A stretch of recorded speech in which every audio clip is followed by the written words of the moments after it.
Bienvenue à tous dans notre étude biblique d'aujourd'hui. Je suis ravie de vous retrouver ici alors que nous plongeons dans la vie de David, un homme selon le cœur de Dieu.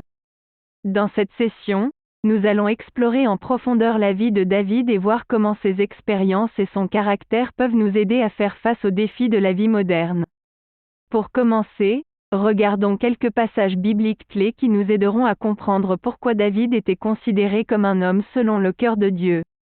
Dans 1 Samuel 16:7, nous lisons « L'Éternel ne considère pas ce que l'homme considère.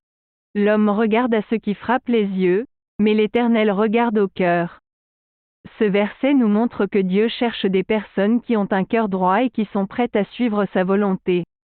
En étudiant la vie de David, nous pouvons voir plusieurs qualités qui ont fait de lui un homme selon le cœur de Dieu. Tout d'abord, David avait une relation profonde avec Dieu. Dans les psaumes, il exprime régulièrement son amour et sa dépendance envers Dieu. Par exemple, dans Psaume 63:1, David dit « Ô Dieu, tu es mon Dieu, je te cherche.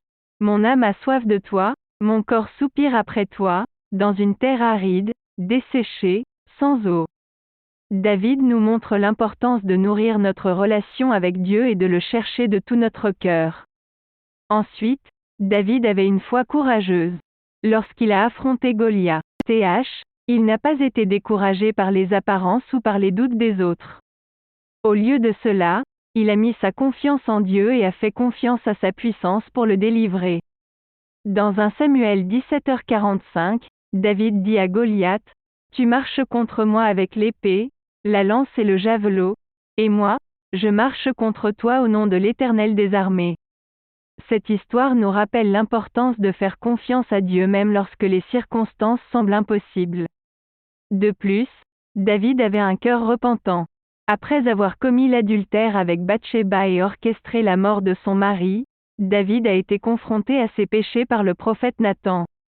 Dans Psaume 51, David exprime sa profonde tristesse et son repentir pour ses actions. Il implore Dieu de le purifier et de lui accorder un cœur nouveau. Cette humilité et ce repentir sincère nous montrent que même lorsque nous tombons, Dieu est prêt à nous pardonner et à nous restaurer si nous nous tournons vers lui avec un cœur repentant. Maintenant, passons à la façon dont la vie de David peut être appliquée à nos propres défis et difficultés dans la vie moderne. Tout d'abord, la relation de David avec Dieu nous rappelle l'importance de passer du temps dans la prière et dans la parole de Dieu. Nous vivons dans un monde occupé et souvent nous négligeons notre relation avec Dieu. Mais si nous voulons être des hommes et des femmes selon le cœur de Dieu, nous devons prendre le temps de nourrir cette relation et de la cultiver. De plus, la foi courageuse de David nous encourage à faire confiance à Dieu dans les moments difficiles. Nous sommes confrontés à de nombreux défis dans nos vies, peut-être des problèmes financiers, des problèmes de santé ou des relations brisées. Mais nous pouvons apprendre de David à mettre notre confiance en Dieu et à croire en sa puissance pour nous délivrer. Peu importe la taille de notre géant, Dieu est plus grand et il est prêt à nous aider si nous avons la foi.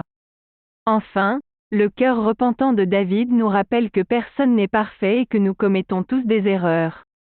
Mais la clé est de reconnaître nos péchés, de nous repentir sincèrement et de chercher le pardon de Dieu. Il est prêt à nous restaurer et à nous donner un nouveau départ si nous nous tournons vers lui avec un cœur repentant. Maintenant, prenons un moment pour réfléchir à ces enseignements et à la façon dont nous pouvons les appliquer à nos propres vies. Voici quelques questions de discussion pour vous aider à réfléchir. 1. Quelles sont les qualités de David qui vous inspirent le plus? 2. Comment pouvez-vous nourrir votre relation avec Dieu dans votre vie quotidienne? 3. Quels sont les géants auxquels vous êtes confrontés en ce moment et comment pouvez-vous mettre votre confiance en Dieu pour les surmonter? 4. Avez-vous des péchés ou des erreurs dont vous avez besoin de vous repentir? Comment pouvez-vous chercher le pardon et la restauration de Dieu? Prenez le temps de réfléchir à ces questions et de discuter avec les personnes autour de vous. Nous allons maintenant passer à une activité pratique pour appliquer ces enseignements à nos vies. Je vous invite à prendre une feuille de papier et à écrire une prière à Dieu, en vous inspirant de la relation de David avec Dieu. Exprimez votre amour et votre dépendance envers Dieu, partagez vos défis et vos besoins actuels, et demandez-lui de vous aider à avoir un cœur repentant. Prenez le temps de le faire maintenant et nous partagerons nos prières plus tard dans la session. En conclusion, nous avons exploré en profondeur la vie de David et avons vu comment il était considéré comme un homme selon le cœur de Dieu. Nous avons discuté des qualités qui ont fait de lui un homme après le cœur de Dieu, et nous avons réfléchi à la façon dont nous pouvons appliquer ces enseignements à nos propres vies. J'espère que cette étude biblique vous a inspiré et vous a encouragé à poursuivre une relation profonde avec Dieu, à avoir une foi courageuse et à avoir un cœur repentant. N'oubliez pas de vous abonner, de partager, de liker et de commenter notre chaîne YouTube pour soutenir notre ministère. Merci d'avoir participé à cette étude biblique et que Dieu vous bénisse.